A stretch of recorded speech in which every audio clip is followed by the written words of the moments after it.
Welcome back. So in the last lecture we have seen how to set up MySQL server on Azure cloud. Now we should be able to execute queries on that server from our Cypress. Let's see how can we integrate our Cypress to access the database and retrieve the data. Okay, so for that Cypress by default does not support to access SQL databases. You need to have additional plugin in place. So if you can just Google about SQL Server Cypress, you will get one plugin information. Just open this Cypress SQL Server. So this was developed as an additional plugin to support SQL Server database, because that is the database we have set up in Azure. So now with the help of this plugin, we will be able to communicate with the any database which is on SQL Server. Okay, so to get that plugin, first step we need to get that plugin into our project, right? So this is the command npm install, and this is the plugin. You need to get it. So simply copy this and from your terminal. So if you get this, then this will get all the dependencies required. Okay, and Cypress SQL Server is installed in your system. You can once it is installed, you should be able to see here as one of the dev dependency added for you. Step number 1 done. So plugin dependencies are in our repository. So step number 2, they have given some set of instructions on how to make this plugin activate in our Cypress project. So these instructions are actually outdated. These don't work for latest Cypress version, but the code what we have can be used. Okay, just follow this lecture and you will understand. So first of all, any plugin if you download, now if you remember previously we have downloaded one Cucumber plugin also. So you need to register that plugin for your project. Okay, so right now you just have a dependencies in node module, but that needs to be registered for your Cypress. So that registration will be done inside this setup node events method in Cypress configuration file. Okay, similarly previously also when we installed Cucumber, we downloaded Cucumber dependencies and we registered that Cucumber plugin. So where did we do that? In configuration files there is setup node events method. So in that method, if you register, so when you invoke the project, all the plugins what it found in this method will get registered automatically for your project. Okay, so now, so these are the 2 steps you need to provide inside that. That's what they were saying. First, register that plugin that can be initialized when you write in this file, but this file is on previous Cypress version. In latest versions, that should be inside the setup node events method. So come here and just add the 2 lines of code. That is self-explanatory, guys. So we are loading that plugin information. Okay, and to call this method SQL Server, okay, you need to import this package. So this package now we already have in our system because we just did npm install. From this package we are retrieving this SQL Server property and calling this. Simple. 2 steps done. Now we are saying to load the database. Okay, now config.db, what it is. So we know by looking at this we are able to tell that this is loading the database plugin. We understand, but when you go inside, this is in the code. So it is expecting database configuration. So that means it is expecting username. I mean, what is your database name? What is your SQL Server username, password? All those details you need to provide, right? Without these details, how would your Cypress know to which database it needs to be connected? Okay, so those details you have to send as an object into this method. So how you need to send those details? For that also these guys have provided one way of dealing it. Okay, so copy the whole structure and maybe inside the setup node events in this method itself write it here. So one thing is we don't need any double quotes. That is designed for another file in the previous versions. So that's what I'm saying. If you blindly follow that page, it won't work because that's on previous Cypress versions. I am adjusting that as per latest Cypress version. So just follow me, you will understand. Don't worry about it. Okay. Now, so here we are sending config.db, right? So let's create same name here. Basically, in this object, we are placing username, password, what is our SQL server, database name, everything. So once this object stores all the information, like it's in our Azure portal, all that. So that object we will send as an parameter to this database plugin. So that way this plugin is activated and it will store all the information and creates connection. Okay. So all this should happen before you invoke your project. To make that, that should be written inside the setup node event. So this will happen before project initialized. All right. So config.db equals to, okay, this is just a variable. Okay. And in this variable, we are storing all the details.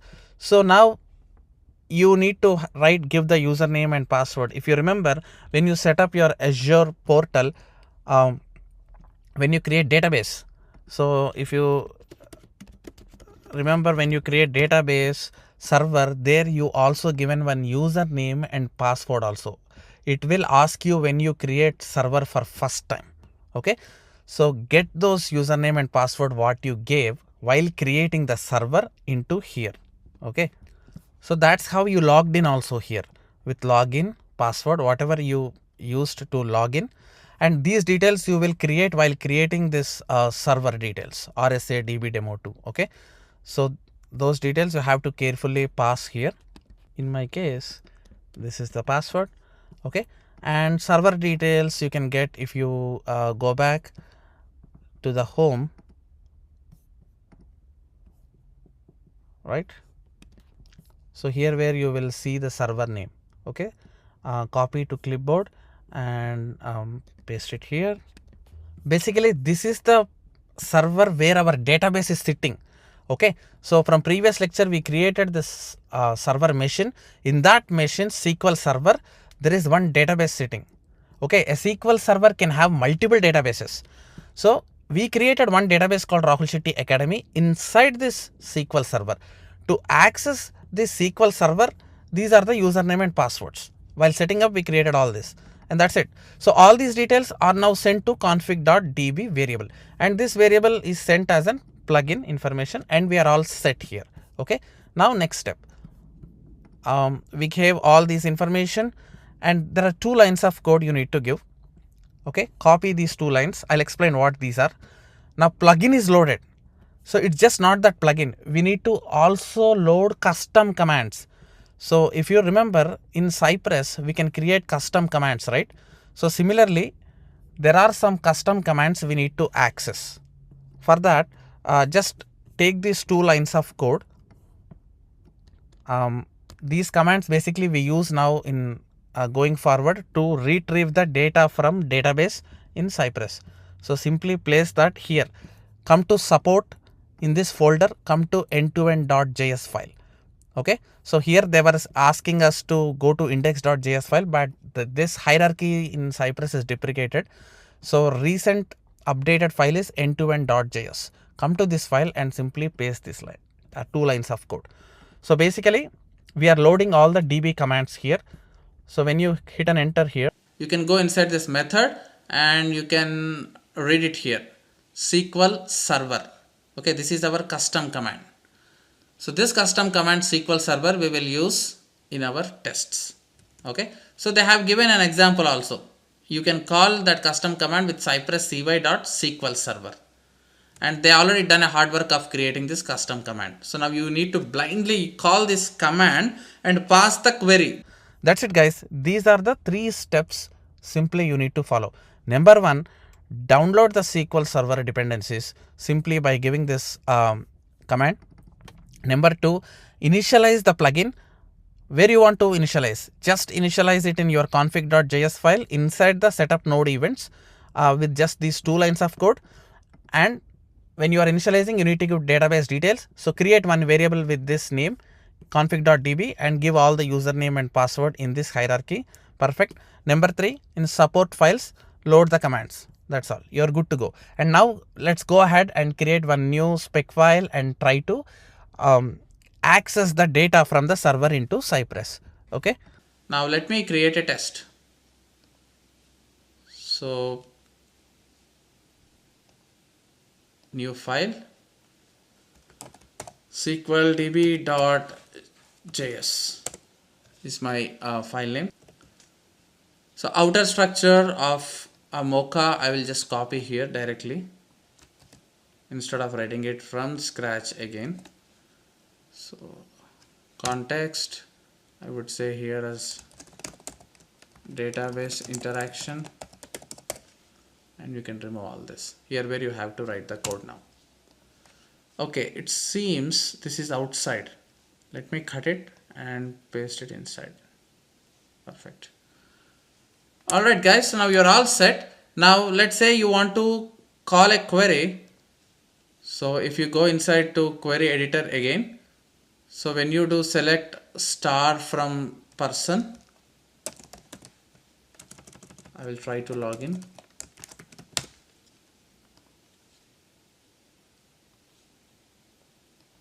Okay, select star from persons. So when you run this query, you are getting 2 results output, right? So out of these 2 results, let's say you want to print first record last name. Okay, so now you can get that information from your database and you can log it into your Cypress test. Okay, let's see how can we do that. So have one more closing brace.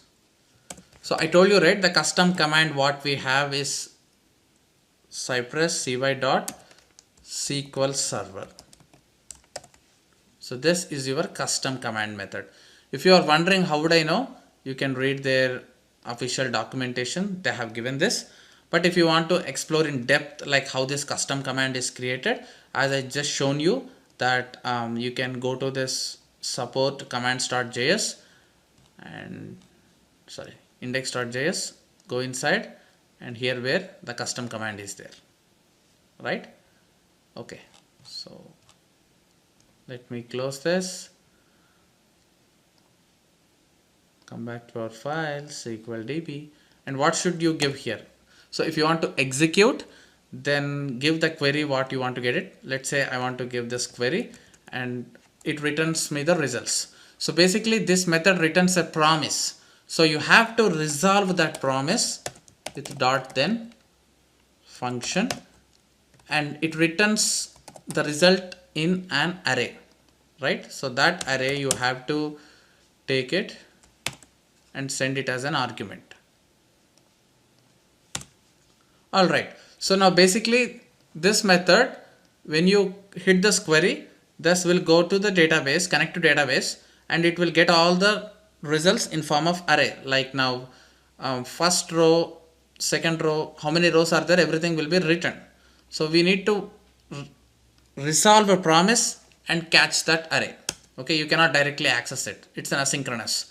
So once you get an array inside this, and that's all, you can log now. So console.log. So here result is what you get in the output. So it's a 2-dimensional array. So the result will be retrieved. Here it's a 2 rows, right? So 2 rows will be written.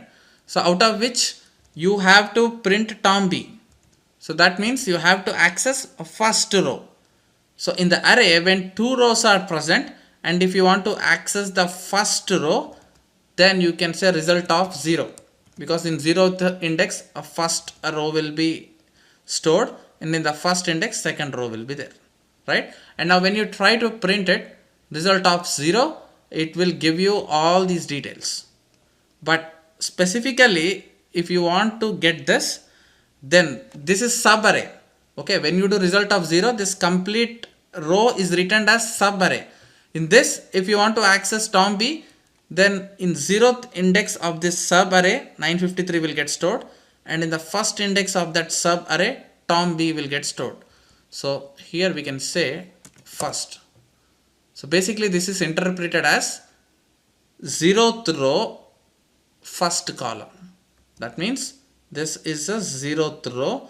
First column in the sense zeroth column, first column. This one.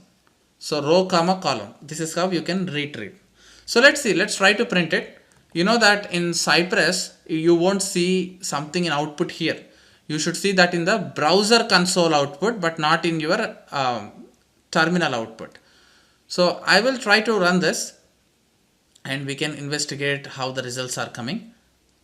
So let me open Cypress dashboard and from there we can trigger this.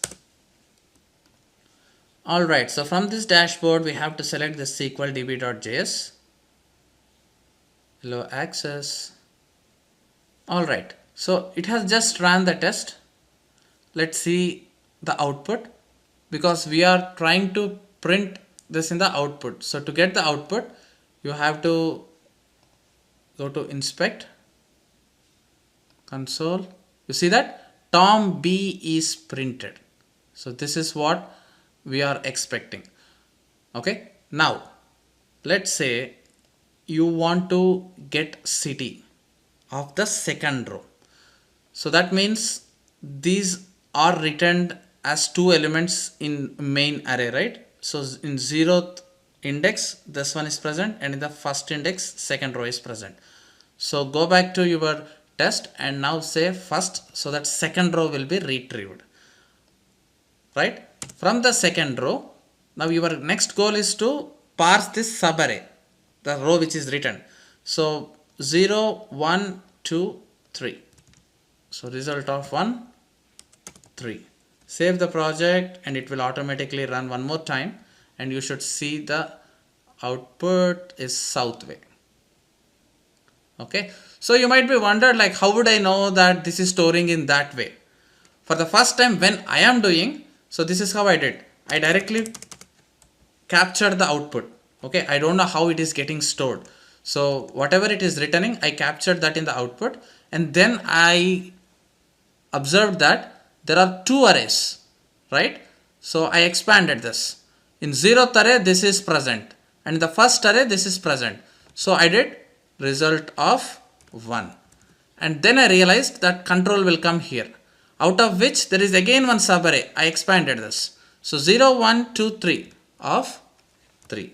So this is how I learnt initially, like how would these are getting stored, right? So if you wonder like how should I know, just directly print the output and investigate your console, so that way you will get the output directly. That is one way of doing it. Alright, so now you have successfully brought the output from the database tables into your browser, isn't it? So let's do one thing, guys. So let me go to any existing test, waiting, right? So if you run this test, what will happen? I'll go back to actual test. Yeah. So basically this test will input some values into edit boxes. Let's see how that's going. So my goal is to input database values into these edit boxes. Right. So right now some data is showing up here, right? In the 3 edit boxes, 3 different data is present. So now let's try to modify this test and instead of sending these details, let's try to send the details of DB. Okay, I'll copy this from here. I'll go back to waiting. So I can write it in the before each. So in the before each, I will have a step which will capture the data from database, right? So basically if I write in before each, the scope of this result block will be only inside this. So for that, what I will do, I'll create one new array variable. So this is global level, right? Now I will carefully copy this result array to this global array variable. So this way this data can be accessible inside this. You got my point, right? So there is this result scope will be inside only this. So that's why I created one and I copied it to that and I can use it anywhere now. Okay. So the data is an array which is holding all our database values. So here, so let's try to give first name of the first row, data of 0, and what is the first name? 0, 1, 2, right? And in the second edit box, I want to give second row first name. Okay, so I just changed the index of 1, 0, 1, 2, and that's it. So I will rerun this test. If you just save it, it will again trigger automatically. And this time in this edit boxes, you should see the details of the first name, which is Senat. Oh, it's Senat again. Let's print the last name then. I would do data 1 of 1. So 0, 1. Last name will be printed. So in your output browser, you should see Senat Jersey in the edit boxes. Okay. Keep your fingers crossed. I am saving this file now. Control S, and test will trigger again. Here you go. You see that Senat Jersey. So from where these values are coming from? These values are coming from database. So Cypress have successfully extracted the values from your SQL server, and it has input that into your browser automation test. So all this is happening with the help of this great plugin called Cypress SQL Server. Alright, I hope this information will help you to get started and integrate your test with the database if you think that you need some data from database tables. Alright, thank you.